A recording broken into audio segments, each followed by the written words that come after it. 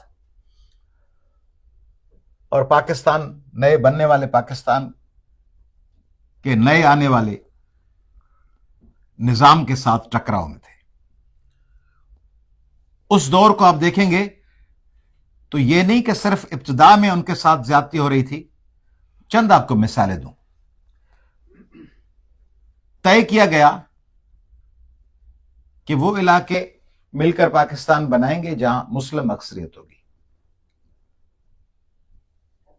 کشمیر میں مسلم اکثریت تھی، مگر جو راجا تھا، ہری صاحب کا پوتا، وہ چونکہ مسلم نہیں تھا تو کہا گیا کہ وہ مسلم نہیں تھا، ہندو تھا، کہا گیا کہ راجا ہندو ہے تو کشمیر بھارت کا حصہ ہونا چاہیے. پاپولیشن کشمیر کی زیادہ مسلمانوں کی تھی. چلیں یہ رول اسٹیبلش ہو جائے کہ بھئی اگر رولر ہندو ہے، پاپولیشن کوئی بھی ہو، تو جس مذہب کا رولر ہو وہ اس ملک کے ساتھ جائے گا.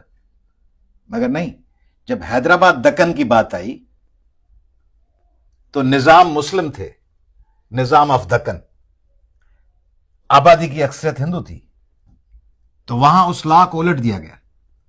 وہاں کہا گیا کہ چونکہ پاپولیشن کی اکثریت ہندو ہے اس لیے حیدرآباد دکن انڈیا کے ساتھ رہے گا. یعنی بالکل کشمیر میں ایک لا کہ وہاں کا حکمران نان مسلم ہے اس لیے وہ انڈیا کے ساتھ جائے گا، population regardless of population. At the same time when it came about Hyderabad Deccan, they said Hyderabad Deccan would remain a part of India because the very population of Hyderabad Deccan is Hindu population. Junagadh as well. And when it came for Gurdaspur, تو گرداسپور کے لیے فقط دو بڑے arguments تھے ان کے پاس. ایک تو وہ کانٹیجس تھا، وہاں سے راستہ نکلتا تھا کشمیر کے لیے، لینڈ روٹ تھا، تو کشمیر پہ اپنا قبضہ برقرار رکھنے کے لیے اور پنجاب کو کنٹرول کرنے والے کینال پانی کے ایریگیشن کے وہاں سے نکلتے تھے.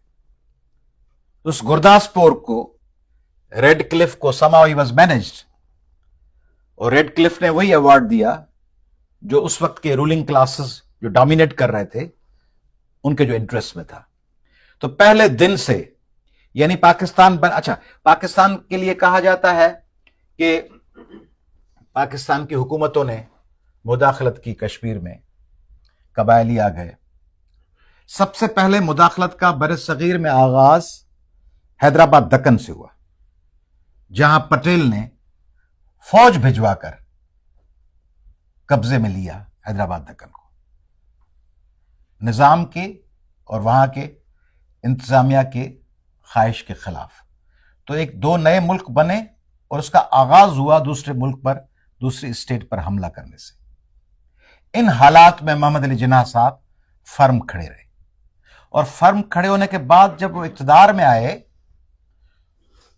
تو انہوں نے اقتدار میں، اب ایک انڈیپینڈنٹ کنٹری کے وہ گورنر جنرل تھے،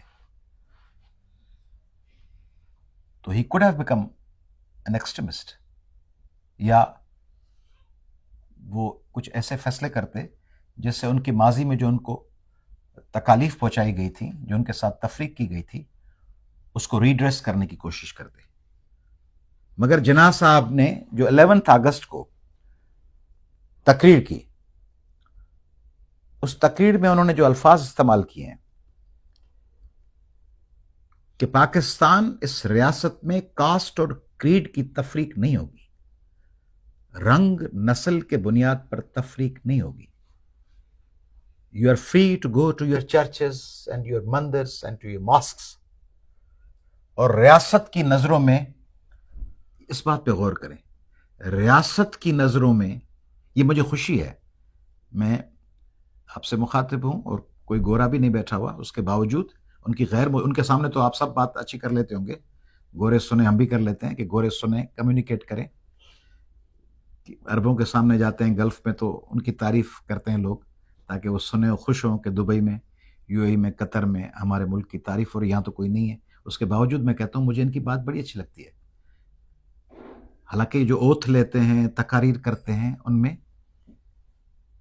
بائبل کا، کرسچینٹی کا ایک ریفرنس ذکر ہوتا ہے، مگر ریاست کے سامنے کوئی تفریق نہیں ہے کرسچن، ہندو اور مسلم کی.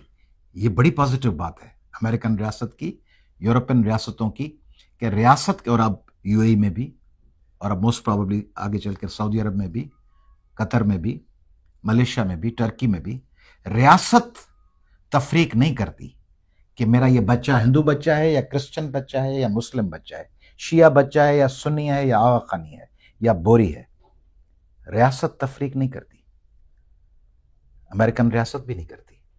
تو محمد علی جناح نے اس پاکستان کی بنیاد ڈالی تھی کہ ریاست کے نظروں میں کوئی ہندو اور کرسچن اور مسلم نہیں ہوں گے، تمام پاکستانی برابر ہوں گے. بدنصیبی سے جناح صاحب کے ان خوابوں کو تعبیر نہیں دی گئی. جناح صاحب، دیکھیں، کہا جاتا ہے کہ جناح صاحب انتقال کر گئے، میں یہاں گر پڑوں، ہارٹ اٹیک ہو جائے اور آپ مجھے ہاسپٹل نہ لے جائیں، پھر آپ بھلے کہہ دیں کہ میں قدرتی موت کا شکار ہو گیا. میرے خیال میں آپ سب کی ذمہ داری بنتی ہے کہ آپ مجھے ہاسپٹل پہنچائیں اور ایمبولینس کال کریں اور میری ٹریٹمنٹ کروائیں. اگر آپ نہیں کروا رہے اور مجھے جال کے گاڑی میں چھوڑ کے آئیں اور پرسان حال نہ ہو کوئی، اور پھر میں ہوں گورنر جنرل اور میں ہوں فاؤنڈر، اور مجھے بھجوا دیں زیارت، اور زیارت میں نہ ہو علاج، نہ ڈاکٹرز، اور پھر ایمبولینس کھڑی رہے کراچی کے راستوں پر اور کوئی پرسان حال نہ ہو. بہرحال جو کچھ ہوا وہ ایک انتہائی افسوسناک تاریخ کا حصہ ہے. جناح صاحب کے بعد پاکستان سنبھل نہیں سکا. اگر ہمارے قائد کو کچھ اور وقت مل جاتا، 4-5 سال مزید مل جاتے، تو شاید پاکستان دوسرے ڈگر پہ، دوسرے راستے پہ ہوتا. لیاقت علی خان صاحب 4 سال حکومت کر پائے، پھر ان کو نشانہ بنا دیا گیا. اس کے بعد آپ دیکھیں خواجہ ناظم الدین 1.5 سال، محمد علی بوگرا 2.5 سال، چودھری محمد علی 1 سال. وزیر اعظم آ رہے ہیں، وزیر اعظم 1.5 سال، ناظم الدین 2.5 سال، بوگرا 1 سال، چودھری محمد علی 1 سال، یعنی 12.5 مہینے، 11.5 مہینے. 1 سال چودھری محمد علی، 1 سال حسین شہید سہروردی. 55 دن آیا ہے چندری گڑھ. 1 سال فیروز خان نون، 13 دن نور الامین وزیر اعظم. پھر آپ کہتے ہیں، آپ یعنی ہم سب کہتے ہیں کہ بھئی ترقی نہیں ہو رہی، کسی کو موقع ہی نہیں دیا گیا. جو آئے اس کو پکڑ کے پٹک کے ہلا کے، ذوالفقار علی بھٹو پھانسی چڑھ گئے، نواز شریف ہٹ گئے، سب لوگ جو آتے ہیں، محمد خان جوڑن جو برطرف، بے نظیر شہید کر دی گئی. ابھی ایک پرائم منسٹر اور جیل میں ہے، ایک شاید کچھ عرصے کے بعد جیل میں چلا جائے. صدر بھی جیل میں تھے پچھلے دنوں. تو جب ہم دوسرے ممالک کے ساتھ اپنے کو کمپیئر کرتے ہیں تو ہم کہتے ہیں انہوں نے یہ کیا، انہوں نے یہ کیا. ان کو یہ کرنے کا موقع ملا، ان کو یہ موقع ملا کہ اچھا کام کریں تو اچھا کام کنٹینیو کریں، اور اگر نہ کریں تو لوگ خود ان کو ہٹا دیں. مگر جب آپ لوگوں کو خود جبرن ہٹا دیتے ہیں تو سمپیتھی پیدا ہوتی ہے اور ٹکراؤ بھی پیدا ہوتا ہے. تو ایک طرف یہ ہو رہا تھا، دوسری طرف ایک انکیپیبل، ایک انتہائی، یعنی کاؤنسلر بننے کا اہل بھی نہ ہو، وہ غلام محمد 4 سال بیٹھا رہا گورنر جنرل بن کے، جس کے منہ سے رال بہ رہی ہے، جو اپنی مرضی پہ، اس کے لیے پڑھیں جا کے قدرت اللہ شہاب کی کتاب شہاب نامہ، تو پتہ چلے گا کہ پاکستان ملک، اور پاکستان یہ والا نہیں، ایسٹ اور ویسٹ پاکستان، ان کے اوپر کون بیٹھا ہوا ہے؟ ملک غلام محمد بیٹھے ہوئے ہیں، رانی بیٹھی، رانی کا عاشق جنرل یحییٰ بلوا رہا ہے اس کو، یہ آ جاؤ، وہ آ جائے، فلاں شہنشاہ ایران آ رہے ہیں، اداکارہ نیلو کو بلوا لو، وہ رقص کرے گی.